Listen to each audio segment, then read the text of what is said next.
Olá pessoal que assiste o meu canal, hoje eu vou fazer um vídeo um pouco diferente. Eu tô aqui com o meu amigo Mani. Mani é psicólogo e nós vamos estar comentando sobre alguns assuntos que eu refleti durante a leitura do livro O Caderno Proibido, da Alba Céspedes. É um livro que foi lançado na década de 1952, em um contexto pós-Segunda Guerra Mundial. E esse livro carrega esse título de O Caderno Proibido porque a Valéria, que é a personagem principal desse livro, ela vai, em um dia comum, comprar coisas para casa em uma tabacaria. E lá só poderiam ser comprados itens essenciais, e ela quis comprar esse caderno. E nesse dia não podia, mas mesmo assim ela insistiu com o dono e pegou esse caderno para escrever o seu diário. O livro é nesse formato mesmo de diário, então a gente vai acompanhando dia a dia dela. E o livro também tem esse nome porque quando ela começa a escrever esse diário, ela se dá conta que ela não tem nenhum espaço na casa dela em que ela consegue ter uma individualidade, que ela consegue guardar o seu diário e ficar tranquila que ninguém vai ler. E aí segue essa luta dela em conseguir um espaço individual. E durante a leitura, meu objetivo aqui não é destrinchar o livro e falar de todos os personagens, mas falar sobre os sentimentos que eu tive enquanto eu estava lendo, assim. Eu pensei muito nas mulheres que exercem esse papel de cuidadora, que no livro, né, assim, dando um contexto, ela é casada há 27 anos, tem 2 filhos e tem um marido. E nesse contexto, ela vai perdendo a identidade dela como mulher, como ser humano, e o papel de mãe, o papel de cuidadora, ele começa a abarcar tudo.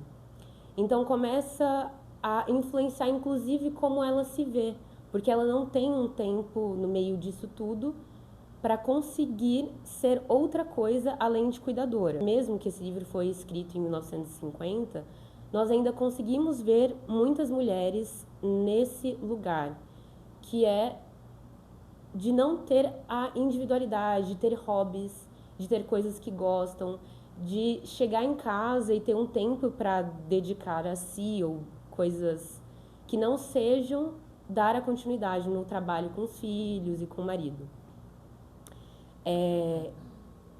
Você quer falar alguma coisa, não? E dentro desse contexto, eu separei 3 temas, 3 tópicos que eu gostaria de aprofundar e gerar curiosidade para vocês lerem o livro. Porque quando eu comecei a ler ele, eu só consegui voltar à minha vida normal quando eu terminei. Porque ele é muito envolvente, os personagens eles vão crescendo muito. E mesmo eu sendo uma mulher jovem e assim não casada, eu me senti muito.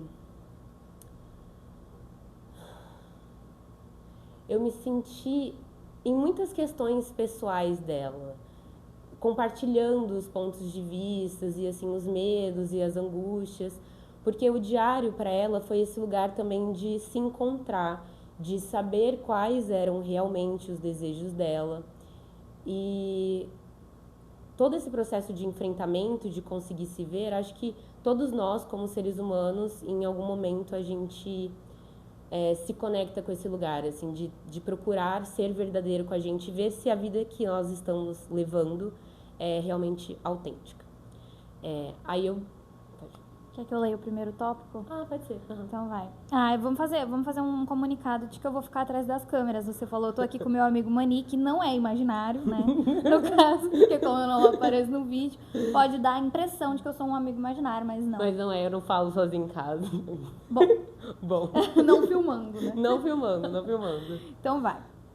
O primeiro tópico é a construção da identidade da mãe, que abarca tudo e não deixa espaço para a identidade da pessoa Valéria, para que a pessoa Valéria exista de maneira completa e não só fragmentada. Papel de mãe até para o esposo.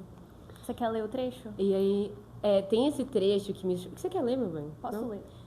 Tem esse trecho que é muito, assim, chocante, de como o papel de mãe começou a invadir até a relação dela íntima com o marido, né? Que é uma relação amorosa de homem para mulher e não de mulher De para mãe pra filho, filho, de mãe é. para filho, sim. Sim, então vai. Eu quero colocar também que eu não li o livro, a gente tá nesse diálogo porque a Júlia foi a minha segunda amiga num pouco espaço de tempo que falou pra mim sobre ele e eu fiquei muito interessado, então vamos lá. Ao reler o que escrevi ontem, acabo me perguntando se não comecei a mudar de índole a partir do dia em que meu marido, de brincadeira, passou a me chamar de mamãe. No início, gostei muito, porque assim me sentia a única adulta da casa. A única adulta que já soubesse tudo da vida. Isso reforçava o senso de responsabilidade que sempre tive, desde a infância. Gostei também porque, desse modo, eu conseguia justificar o ímpeto de ternura que me suscitava o jeito de ser de Michele, que permaneceu cândido, ingênuo, mesmo agora, que tem quase 50 anos. Quando ele me trata de mamãe, respondo num tom entre severo e terno, mesmo que eu empregava com Ricardo quando criança.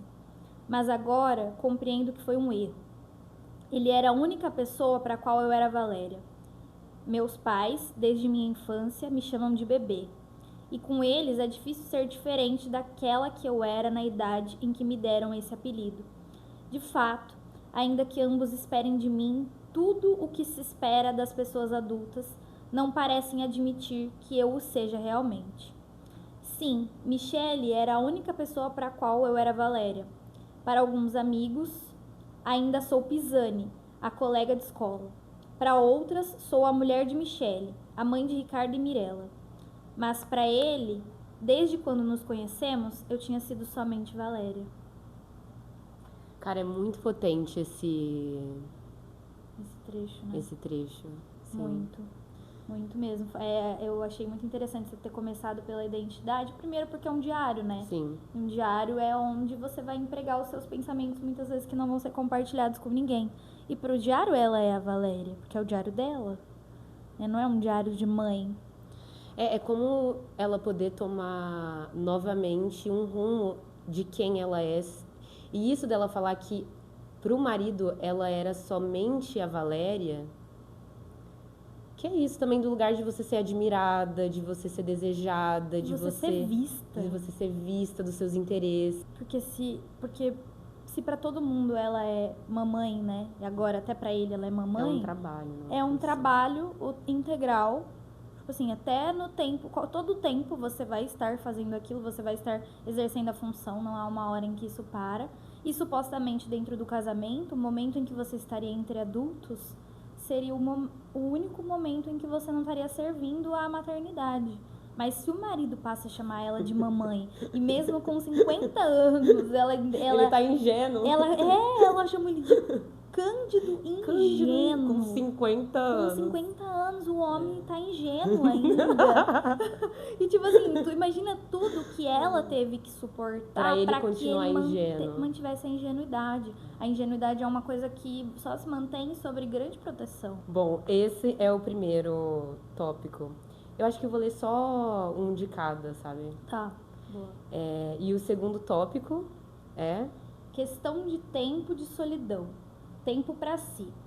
O tempo também se divide com o tempo para o trabalho. A culpa de ter tempo para si e para os seus interesses individuais. No livro, em muitos momentos, ela coloca como se o fato dela estar reservando um tempo para escrever o diário, ela estivesse roubando isso dos filhos e roubando isso do marido e também dos afazeres domésticos. Porque ela começa a ver que a vida dela se tornou um trabalho e que ela não tem um tempo que ela possa se dedicar a si. E nisso ela coloca uma coisa muito de culpa, de estar exercendo essa individualidade. Quer que eu leia o primeiro ou o segundo? Qual que você gostou mais? Deixa eu ver. Na minha família, somente a febre alta, é sinal de que estamos de fato doentes. A febre preocupa Michele. Os meninos me trazem suco de laranja. Só que eu raramente tenho febre. Nunca. Posso dizer. Em compensação, estou sempre cansada e ninguém acredita. No entanto, minha paz nasce justamente do cansaço que sinto quando me deito na cama à noite. Nele encontro uma espécie de felicidade na qual me aplaco e adormeço. Devo reconhecer que a determinação com a qual me defendo de qualquer possibilidade de repousar talvez não passe de medo de perder essa única fonte de felicidade que é o cansaço. Esse trecho eu achei babado forte. Que é isso, né? Que o papel da mãe, da pessoa que trabalha fora, que chega em casa e dá conta de tudo, como produto disso tem o cansaço. Só que o cansaço é também ela mostrando para a família o quanto ela se sacrifica e também estar sempre cansada é uma maneira de mostrar que ela realmente, né, tá ali para eles e também de ter um reconhecimento daquilo que ela tá entregando. Uma validação. Uma validação. Um único salário, né, por esse trabalho todo. Porque aqui, nessa história, estamos falando de uma mulher, né, cis, que trabalha fora, que é mãe, e é esposa, e é dona de casa, e é trabalhadora também, né, remunerada, no caso. Porque ela seria trabalhadora de qualquer forma se ela ficasse só em casa. Mas que em algum outro trecho que você trouxe ontem, fala dessa coisa do salário, né, de tipo assim... Tudo bem pra ela ajudar em casa com o salário dela, mas não é tudo bem ela pedir pro marido ajudar ela com as tarefas que seriam funções femininas. Sim. Ela faz essa separação entre uma e outra. E o quanto essa feminilidade do cansaço é realmente uma prova de que aquela pessoa está ali para servir. E como isso é bonito. É uma vibe... A maternidade, ela tá muito dentro daquele campo da abnegação, tipo... Por que a Virgem Maria é um grande ícone da maternidade, né? Tipo, colocada como uma pessoa, né? Um grande nome que representa isso. É tipo sofrimento, Doação, abnegação, doação de si. É estar ali o tempo todo, tipo, disponível para dar amor. Então o cansaço é uma forma de comprovação disso. Mas ao mesmo tempo, nesse trecho ela diz que ninguém acredita. Ninguém acredita no cansaço dela, como se o cansaço fosse, sei lá, uma mula sem cabeça, que dá pra... Inclusive, perto dessa passagem, tem um trecho que ela fala que durante um ano ela foi visitar uma amiga e ficou uma semana lá sem os afazeres domésticos. E aí, quando ela voltou pra casa, ela tinha o dobro de trabalho. E aí, meses depois, quando ela reclamava de cansaço, os filhos e o marido relembravam ela: ah, mas você não teve férias? Aí ela falava assim...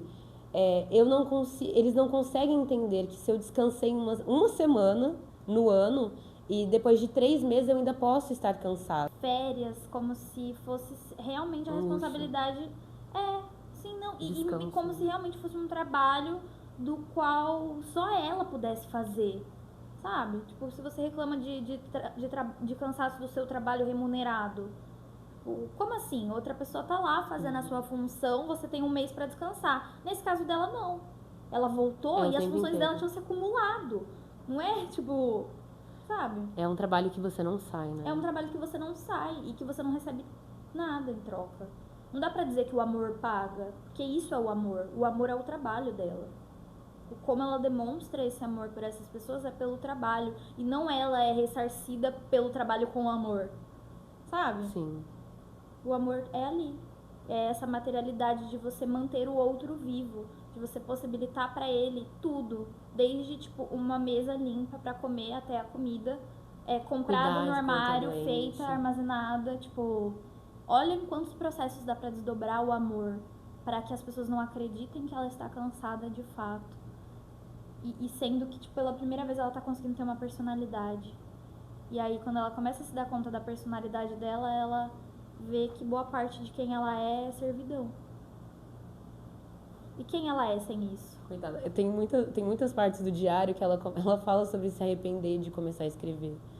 Porque ela começa a ver isso. E são 27 anos dessa profissão, né? De estar casada e ser dona de casa. E aí no livro, um dos pontos altos também é a filha dela, Mirella, que já é uma mulher que gosta de trabalhar, porque assim, entre a Valéria e a filha Mirella e a mãe da Valéria, são 3 gerações com visões totalmente diferentes. A mãe da Valéria foi uma mulher que educou ela para ser culta, para ela que ela vem de uma família rica que perdeu tudo na Segunda Guerra Mundial. E aí esse é um dos motivos que a Valéria ela tem que começar a trabalhar. E ela coloca o trabalho como uma obrigação. Eu amo tanto a minha família que eu vou trabalhar para conseguir manter uma dignidade. E não porque ela quis realmente ter essa função. E a mãe dela, no caso já uma mulher mais velha, ela nunca começou a trabalhar, nunca quis trabalhar, e parte do status social que ela tem vem do fato justamente dela não trabalhar. E já a filha dela, Mirella, que já nasceu num contexto de não tanta pujança econômica da família, e com acesso à educação e com acesso a outras oportunidades que as mulheres estavam tendo naquele período histórico, ela vê o trabalho como um prazer. E é algo que a mãe dela não consegue entender. Porque para a mãe dela, a Mirella tinha que estar preocupada em achar um marido, fazer justamente o caminho que ela fez, e que ela começa a ver no diário, quando ela começa a escrever que talvez eu deveria ter tomado outros caminhos ou ter feito de uma outra maneira, de não ter me entregado a esse papel com de uma forma tão intensa que ela esqueceu dela mesma. E ela começa a ter muito embate com a filha com relação a isso.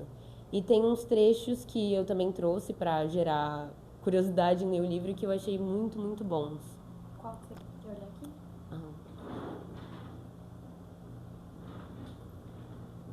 E aí ela tem uma relação muito diferente com os dois filhos. O outro filho dela é o Ricardo, que ele é um homem. Ele é bem machista, assim, no livro ele reproduz muitas opiniões contra as mulheres trabalharem e também levando o contexto econômico que a Itália passava no momento. Ele sempre reclama que as mulheres estavam tomando os postos que deveriam ser para os homens, e ele culpa as mulheres por ele estar desempregado. Enquanto a Mirella, a irmã dele, sempre coloca que ele não está estudando, ele não está se capacitando o quanto ela está se capacitando, que é por isso que ela estava tendo oportunidade de trabalho e tudo mais.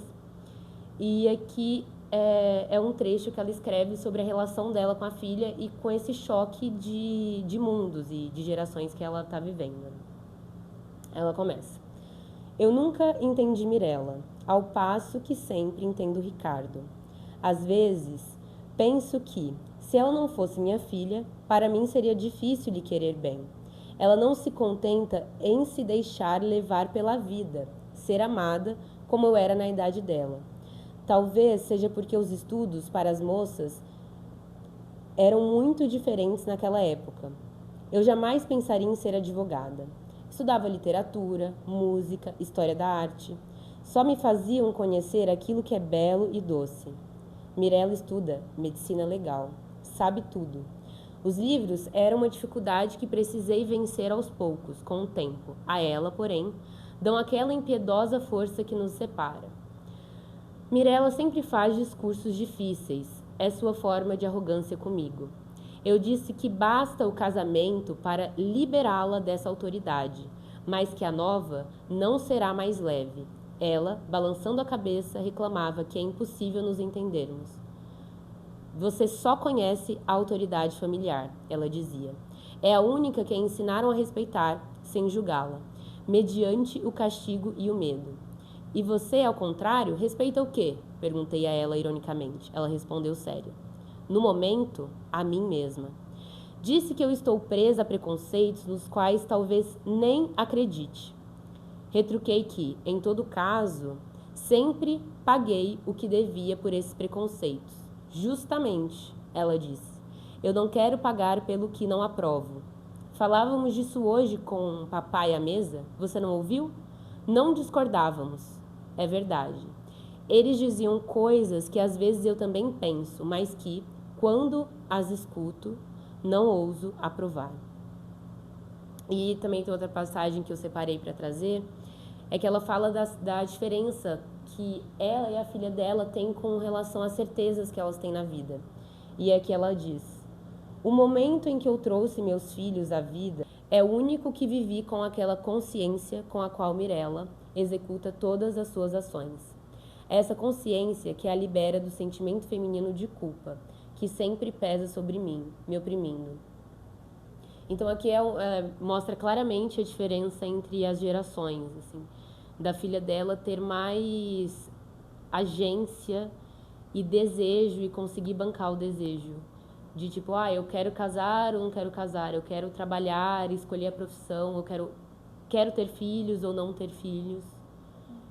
E esse livro, ele me trouxe uma coisa muito de coragem, de autorresponsabilidade, assim. De conseguir se escutar, de conseguir se ouvir para não parar numa vida que você só segue o que as pessoas falam que é a felicidade. Porque quando você olha de longe, assim, a vida da Valéria é a vida dos sonhos. Que ela é casada, ela tem 2 filhos crescidos, né, educados. Mas quando você consegue ver o íntimo dessa mulher, ela tá infeliz. Ela tá com muitas camadas de vida que ela não conseguiu escolher de uma maneira autêntica. E que não faz sentido pra ela, né? Tipo, não tem sentido, é uma reprodução... É o que é a reprodução social, né? Você está ali reproduzindo aquelas tarefas, mantendo aquela casa de pé, mantendo aquelas crianças, aquele marido bem alimentado, bem cuidado, com os exames em dia, porque ele chama ela de mamãe, é apenas um termo, mas que simboliza todo um cuidado que ela exerce para com ele, e que hoje em dia muitas vezes é isso. As mulheres, elas têm que comprar as cuecas dos maridos porque eles não sabem, eles nem isso. Ela decide a roupa, ela marca médico, ela lembra que tem que tomar vacina. É esse trabalho mental. Não parece que é outro adulto? Exatamente. Pra dividir a vida. E no trecho dela, ela fala até que ela fica feliz por ela ser a única adulta num primeiro momento. E que, como é contraditório, né, ela estar ocupando esse lugar de mãe do marido, ao mesmo tempo que ela não tá feliz com isso, e aí ela vai, o que ela quer pra filha? Um casamento. Ela quer que a filha dela se case, e o fato da filha dela não querer e ser tão disruptiva com ela, e aí ela diz, o que você respeita? Ela fala, a mim mesma. Nossa, foi assim, ó. A lacração. Como assim você vai só obedecer a você mesma? Como assim você vai... como assim você só respeita Porque você a mãe mesma? dela, nesse trecho, ela dá também como única possibilidade. Ou você obedece a minha autoridade, ou você vai obedecer a autoridade de um marido que vai ser pior ainda do que a minha. E ela fala assim, amor, a filha dela, não. Eu tô obedecendo a mim mesma. Eu sou a minha própria autoridade. Essa característica dela machista, de colocar a filha dela como errada e o filho como certo, que é esperado de alguma forma, mas pra mim, né, até parece ter um certo nível de alienação com o próprio papel. Ela não tem noção de como o papel que ela exerce é difícil, é cansativo, e ela acha que a filha dela deveria seguir o mesmo caminho, né? Demonstra muito dessa impossibilidade de reflexão. Até porque é um caminho já feito por muitos, né, e muitas, e que é essa receita da felicidade que as pessoas dão, assim. Sim. Uma coisa fácil. Não que seja fácil, mas que não. tem uma validação. Você não precisa se justificar tanto quando você segue o caminho. Você precisa ficar se justificando quando você quer fazer algo diferente, né? Sim, me lembrou aquilo que você estava falando ontem sobre... Não dá pra dizer que é um sonho seu se é uma coisa tão genérica, né? Então, tipo, você deveria seguir o sonho. Não é um sonho, é um script, né? É um roteiro já pré-pronto, que não resta muita possibilidade de sair dele. E até a pessoa... existe, mas pra ser aceito, né? Sim, aí a pessoa se vê depois de 27 anos numa vida que parece que não foi dela, né? Como a Valéria faz. Sim. E é isso, espero que vocês tenham gostado do vídeo e que leiam esse livro, que é um livro muito legal e que me trouxe muitas reflexões e que me fez repensar em muitas coisas. É uma viagem muito bonita no interior de uma mulher chamada Valéria. Eu vou ler, com certeza. Se o objetivo era dar vontade de ler, comigo funcionou. Um beijo, gente. Até o próximo. Um beijo, gente. Até mais.